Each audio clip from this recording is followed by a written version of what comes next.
Hello, hello, and welcome back to Minotaur Hotel.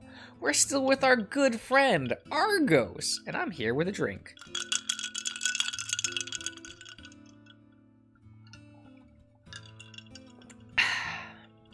Hope you all like ASMR.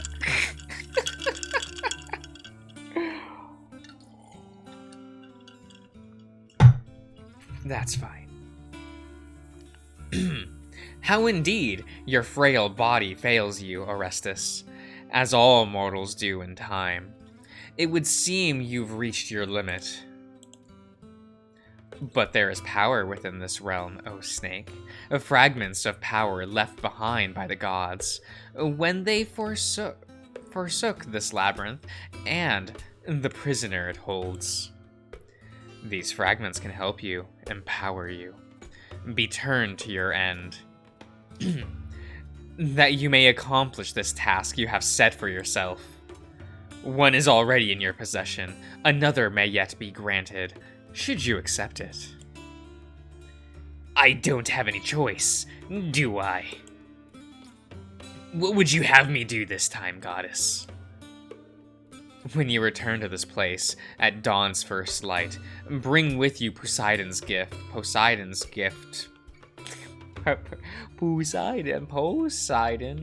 Boy, do I hate I've said that joke multiple times this route. I'm sorry. Does anyone even know what I'm doing? That was like a line from Flapjack. From like the Marvelous Misadventures of Flapjack. There's just the guy that just says like, boy, do I hate Poseidon, and then Poseidon shows up to like ruin his life because he thought he said Poseidon. I don't know, man. You will then only need to leave the rest to me. The snake returns to his burrow, curling up to rest his weary body and mind. If we overstep our bounds in assisting with usurper, then may Olympus forgive and impart mercy upon us. But, as is said by mortals, desperate times call for desperate measures. Surely the pious man deserves his reward above all others who walk among the gods' earth. May this fragment of godly power serve you well, O would-be Redeemer. As we instructed the snake sets out in the morning with Poseidon's gift in hand. Well wrapped, safely in a cloth and tucked away within a bag slung over his shoulder, but that is beside the point. He reaches the hill and pulls it out, cradling the shining orb within his palms. Now what? Ahem. I mean, what now, O goddess? Now, Orestes, you must prepare yourself. This is unlikely to be pleasant. For the snake, time seems to move forward in an instant. The sky grows dark, as though the sun had been snuffed out like a candle. In its place, the stars share the black expanse above with the eternal dance of an unlashed flame. He reels, coughing and gasping, and his mind nearly goes dark as well when the pain of a day's exertion crashes through him. His limbs ache and tremble, his breast heaves for sweet, life-giving air. He shudders and lets weak groaning dribble from his slackened lips. He collapses onto his coils, only just avoiding the tumble into the fathom-deep pit before him. Gaping, wide-eyed, struggling for both word and thought, the snake looks over the fruit of our labor. What? What did you do? Exactly as I told you, Orestes. With the gift as a conduit, I granted you the fragment of mine and my sister's power that remain tied to this realm. I doubt the Olympians anticipated it being put to this purpose, but if mortals may devise new ways in which to use the powers granted by the gods, then why not? Then why can't? Then why can we not as well? Although, as you've likely noticed, such power does not come without its cost. I have, yes. Another hacking cough. The snake retches, and then spits pink-stained foam onto the ground at the pit's edge. Will you continue granting your power, O goddess? This hole must be wide and deep enough to entrap both the prisoner and the effigy. There must also be some hidden away from me to retrieve the prisoner once Josh has earned his prize and returned to his hotel. A tall order, to be sure. However, if you are truly determined to see this through, then what little fragments of power I have to offer are yours. And so the days pass. Working through the pious servant, my fragment of power and that of the Earthshaker carve out a hollow within the hillside. 1 fathom becomes 2 and then 3. Its diameter widens under these working hands and tools to 4 full paces across, wide enough to hold its intended residence. What few dry and desolate trees dot the land around the hillside are used to craft support beams for the pit's wall. It is difficult, and the snake's body grows weary. But by the grace of the gods, it is done. He marks a spot in the wall for a hidden passage, through which he may spirit the prisoner. Okay. Away once his... Oh, it's the prisoner's spirit. Okay. I get it. Once his deception has been enacted, and my power constructs it for him. Day after day, his work continues.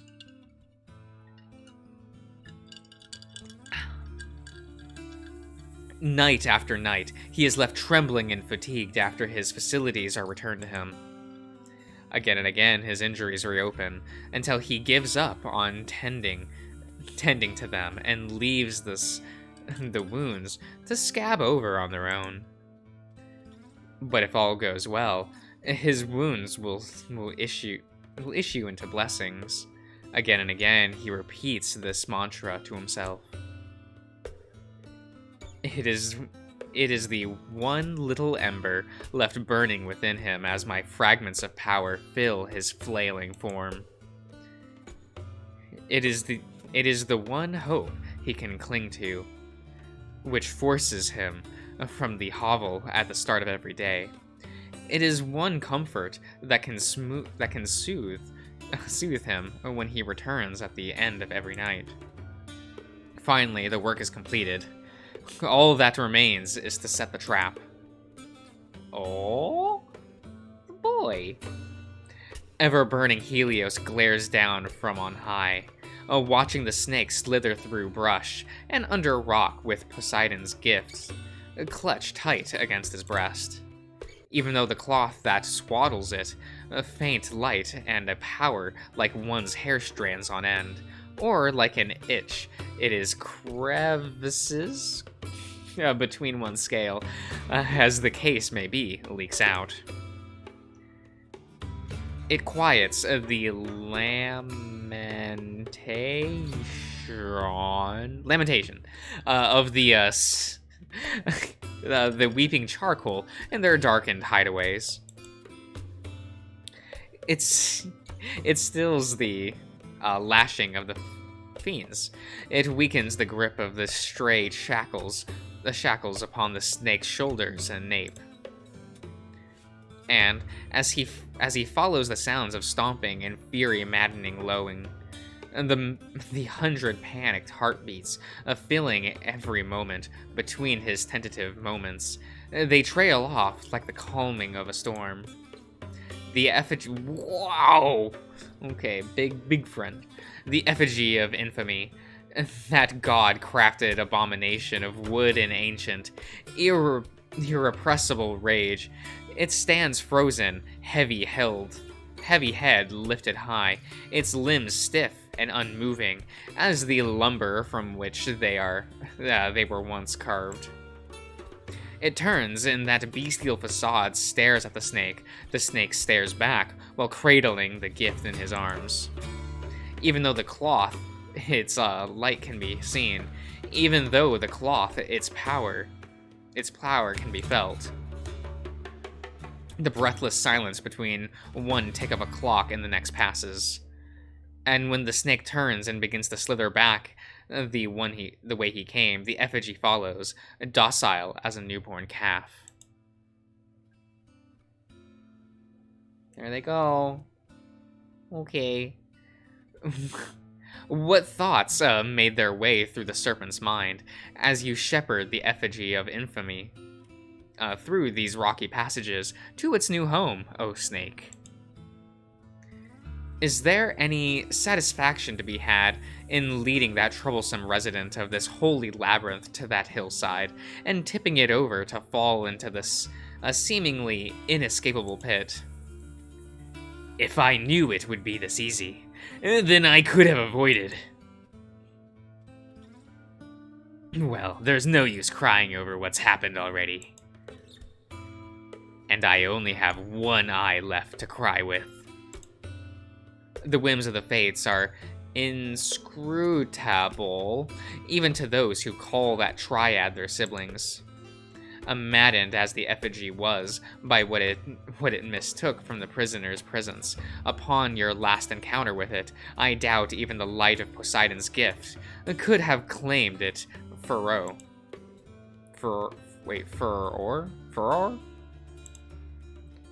The snake turns himself from the matter to look over his completed trap. The pit, the effigy, already beginning to pace the circumference of its prison. The hints of a hidden compartment in the shadows of a sheer earthen wall. It all goes to plan. The prisoner will suffer terribly for the snake of his deception. For the first and final time during his mandate, this young snake shall act as the bull's torturer. If all goes to plan, Josh will win his prize, the life-extending elixir tainted with poison meant to snuff out in searing agony. For the first and final time, Argos will lie to his prideful master. If all goes to plan, then not only Asterion's sentence will come to an end. The snake leaves these meandering thoughts behind and returns to his hovel. The snake makes sure that all is in its place before collapsing into slumber as deep as death, allowing himself rest for the first time since he pledged himself to this usurpation. That's what that says. The snake dreams. Do you think taking Palpoli's approach to the Argos role will work, Mama? Dominikos makes his moves with his bomb pus over to the table, waiting for the older serpent to coil up in his place at its head before taking his own. Oh, I've no doubt about it. The world is that after what happened. The word is that, not the world. What happened to the L? I don't know. After that unpleasantness your Papuli had to contend with, the deed made its way back to its rightful owner. I trust the fates to choose a kind and virtuous master, one that Argos can mold into being an exemplar of humanity. That's right. Do what your, Papoli did, Nikos, and reveal the truth of the new master's character through contrast with your own. Play the villain to make him into a hero. And, well, If you were to follow Papoli's example as well during the "This is words! Kill Nisin" trials. Agapine, please. Mama tilted, wait, titters as she continues to serve the plates and pour the coffee. She looks to Damikos, and her eyes glimmer when the younger snake gives her a smirk and nod in return as she takes her seat. Bompus, meanwhile, can only heave out a quiet sigh. A breakfast that morning is a veritable feast. A dish piles up with fruit, a fresh baked bread, and slices of cheese at the center of the table, a plate set before each place that are piled high with juicy sausages and well-fried eggs seasoned to perfection, cups filled to the brim with steaming and foaming coffee. And of course, those particular that particular favorite of the men in their family, pan-fried gravira, drowned in the thick, sweetest honey one can find. Would you like to say the prayers this morning, Nikos? Sure. The three snakes fold their hands and bow their head. Dominikos takes a deep breath, ignoring the tantalizing smell wafting from his plate, and speaks. O purity of deed and sweet intent, enshrine me in your grace, a minister to radiate laws heaven-born, which have no father but Olympus, nor fading genesis from man. Great is God in them, and never old whom no oblivion lulls. But the true and patriotic man, heaven never trips to fall. So I, for one, shall never desert the god who is our champion. They murmur their amens, and then begin their meal in earnest. Well, Bompus, any wisdom you'd care to share with your aspiring thespian of a son? The older snake chews his mouthful with thoughtful consideration, and washes it down with a slow sip of coffee. Only then does he speak.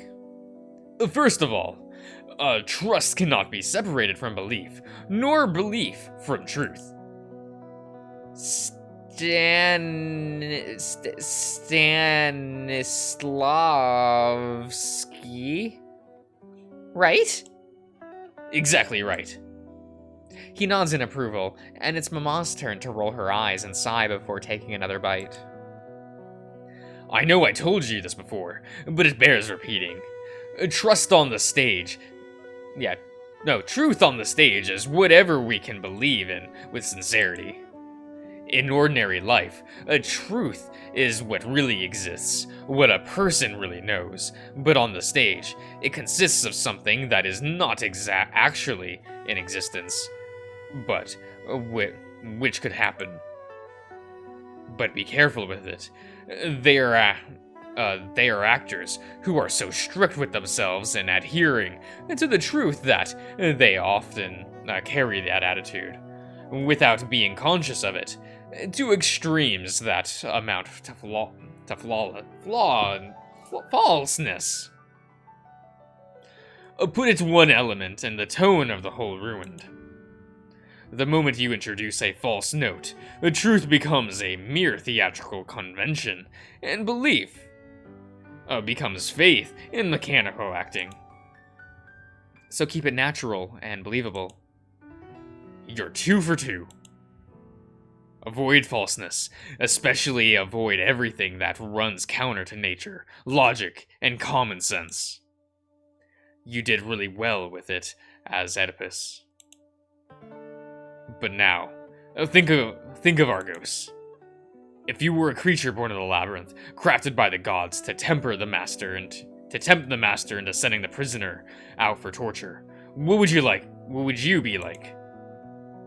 What would you say or do to accomplish your goal? What does Argos want? Dominicus chews slowly and thoughtfully, and just like Mama would always, admonish him to give himself time to think it over. When he speaks, his voice is quiet but firm, steady, sure in his answer. Argos wants, first and foremost, to fulfill the will of the gods. The gods condemned the prisoner of the labyrinth to be tortured for eternity, or so the story goes. But modern humans, most of them at least, are are a lot more merciful than the ancient heroes. Even if they don't have to get their hands dirty themselves, having to see someone, even someone like a prisoner, being tortured again and again would be too much for most of them. So Argos will want to test their character exhaustively to make sure they're worthy of the role, responsibilities they've been given. Maybe he wants to encourage the master to harm the prisoner himself, or maybe he'll want to engineer situations where doing so is the easiest option. But he will want to never lie, nor bring about harm himself. All that he does is in service to the master, the labyrinth, and the gods. That sounds good to me. Both natural and believable for an honor-bound deceiver. What do you think? Mama's warm smile peeks at Dominicus over the rim of her coffee cup. I think Popoli will be smiling down on you as he watches your mandate, Nikos. Be confident and know that you've our full support, and you'll do just fine. That's right, he'll be fine. Everything will work out fine. The voice of his father and mother fade. Dominicus closes his eyes, and Argos opens his. Okay. I'll end the part here, everyone. So I'll see you around.